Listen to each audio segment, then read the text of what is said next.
So there's a handful of tenets, and I'm going to be coming up with them not in the best order, but I'll try to throw them all in there. One is to recognize that my own desires poison my ability to see the truth. So I separate honesty from integrity. So when we had our first conversation about whether meat eating was good, what we started with was like, we don't have to stop. Yeah. Like, you're allowed to continue this, but like, let's get to the bottom of this. Yep. And in other ways I do this. So with the business, it's like, oh, should we launch this product or not? It's like, pretend that we both have $100 million in the bank right now. What do we do about this product? It's usually like, I'm too lazy. I don't want to do anything. And I just, But for instance, like a mental exercise, like what if I had $100 million? So like I would do a YouTube video twice a year. As I felt like it. Yeah. And then you go, okay, well I don't. So I'm going to do one a month instead of what I have been doing, which is burning myself out doing 4 a month or whatever. So you don't have to do what you would do with $100 million.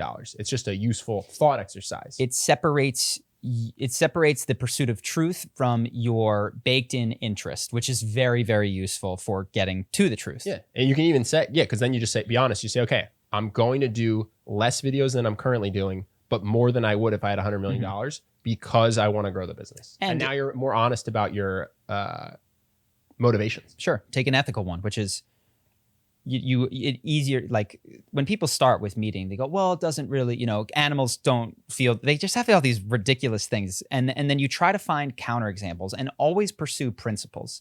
I think what you'll see with me when I talk to people, and part of the reason that some of our commenters, I think, misunderstand the conversations that we have, is that my questions to someone are not intended to, like, sorry, I'm all over the place. The common criticism is that these are just edge cases. But what I'm trying to do are establish principles, which is, for instance, in the case of Vosh, what is racism and how far are you willing to take it? If it is the case that racism is an unequal outcome by color of people's skin, and supporting a policy that creates that makes one racist, is my continued support of the NBA racist against white people? Or is my continued support of the SAT racist against white people in favor of Asian people? So I'm trying to understand how far someone's principle goes, and almost always I'll find that it breaks. And what you see is that people do not reason from principles. They start with the conclusion and then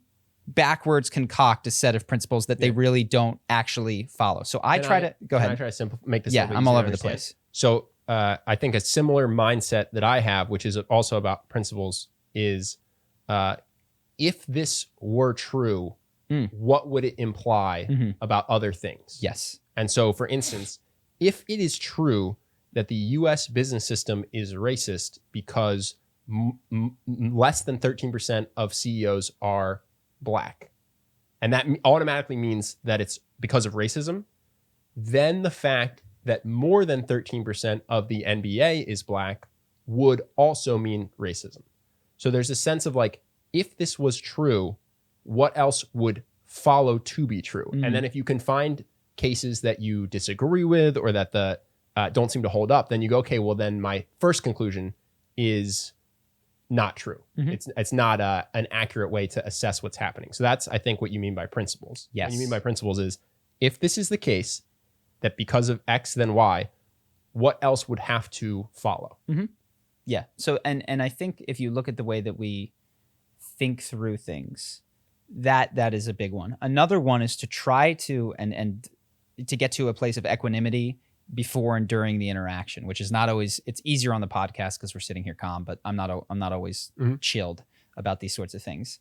So separating honesty from integrity helps there, knowing that you're not going to be lampooned, allowing for your past behavior to be hypocritical, and in fact, expecting much of what you did in the past to be hypocritical. Another big thing is to try not to nail anyone or yourself to a statement that they made. There are cases where people move the goalposts and they should be called out. But there are other times where it's like, you said, and if you jam them into what they said, now the conversation gets stuck of them defending this thing they really don't believe. So instead, for instance, with this racist thing with Vosh, I actually started the conversation off. I actually don't think you believe this, is what I said.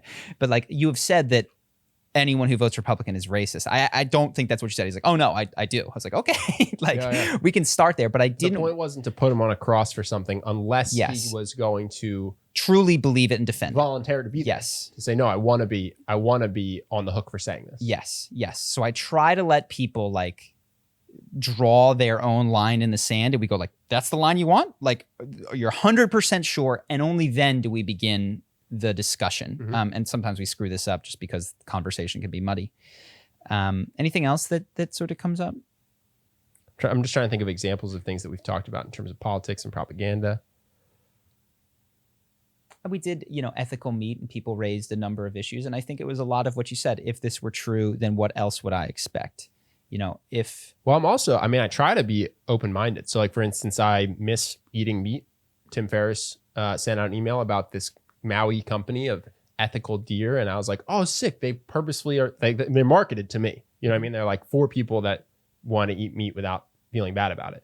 And so I was like, oh man, this is amazing. I'm going to do this. And we talked about it on the podcast, and people in the comments raised a bunch of points. I think most of them were not persuasive, but one of them was.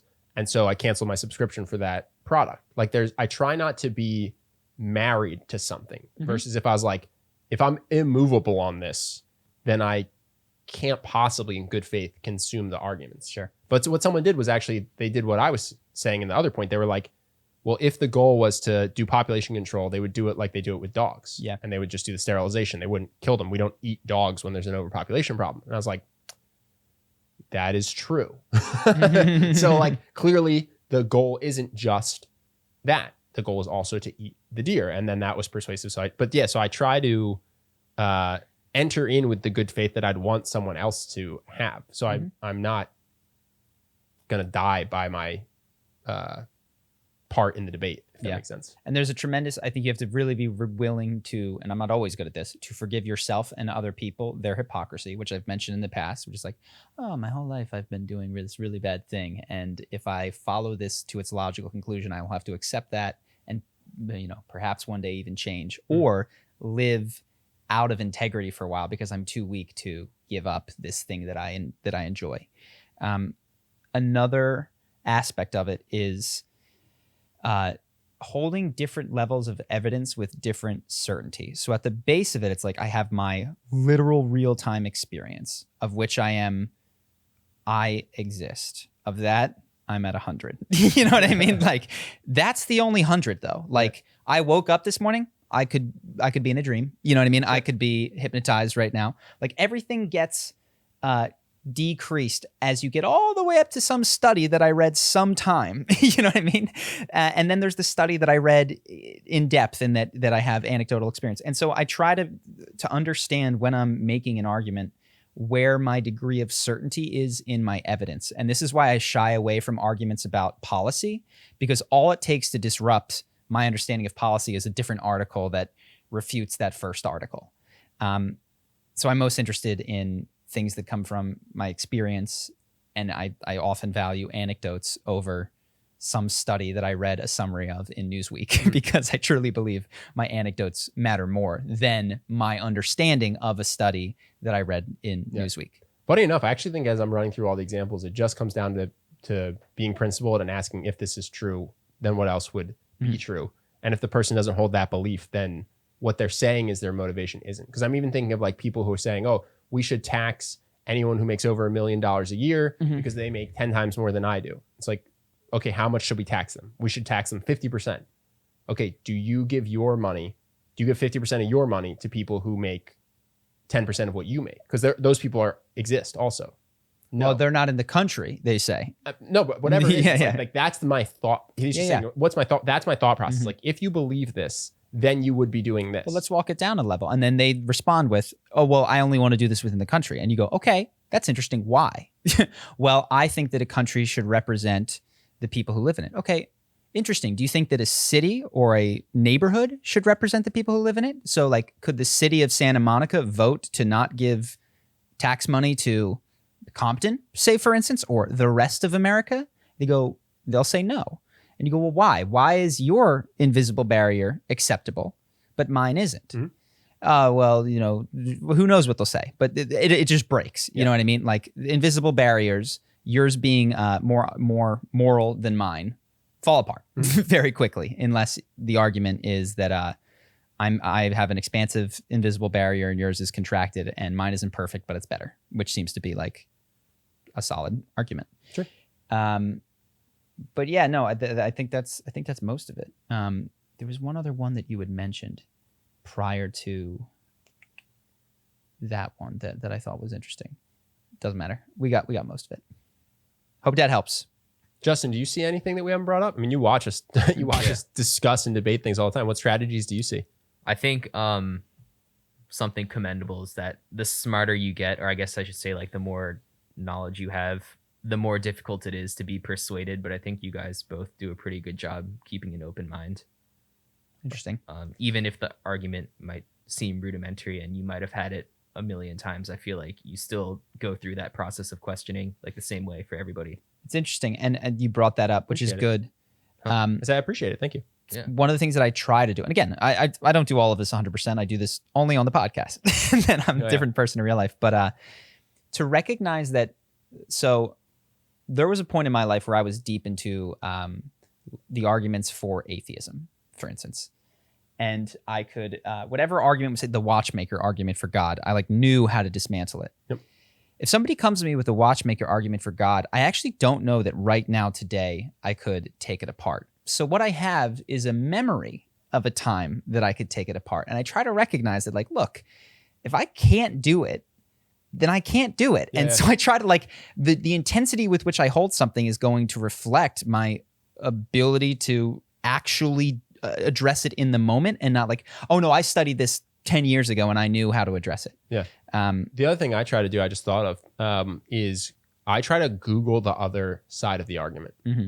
So like if I think that police brutality is an issue because this many people are getting killed, and it's like, it's not 13% of black people, it's more than 13% of black people, I will Google and I will say, like, why are police not racist? And you'll see that there are arguments. You don't have to find them persuasive, but at least you know them. Mm-hmm. Christopher Hitchens is my absolute, one of my favorite debaters for this, because he's talking to some guy and the guy's talking. He goes, you seem like the kind of person who doesn't know the counter argument to your arguments. Like, you seem like the kind of person who's never heard this before. Mm-hmm. And basically what Christopher Hitchens was saying is, like, I know everything you're going to say. I've already thought about it beforehand. And I have a response where I either agree with you or disagree with you that I came up with over the course of 30 minutes. Mm-hmm. Like, you're trying to process real time why I'm right or why I'm wrong. I've had this conversation in my head. And when I reached a point where I felt like I was wrong, I either went and like did soul searching and changed my mind, or I went and looked up if the data I had was right or not. Mm-hmm. And I was just very impressed by that, basically that burn, because he had not reached his conclusions because of how he was raised, but because of having like sword on sword debates in his mind. Mm-hmm. And that's not perfect, because you're going to have your own biases that are going to make one side argue better in your head than the other. But at least you go through the exercise. And hopefully if you're open-minded, you really can change your own mind about things. I've flip-flopped just like alone in my apartment from looking up things. Flip-flopping is great. Flip-flopping is important. I think I think that's a great sign. Hope that you guys enjoyed that clip. If you want to see more like this and have us do more podcasts, we are 100% funded by our generous patrons. And if you'd like to contribute, there's a link in the description, and we'll have one pop up on the screen right here so that we can do more podcasts where we have fun conversations and hopefully some deep ones like this. Either way, hope that you enjoyed the video, and I will see you in the next one.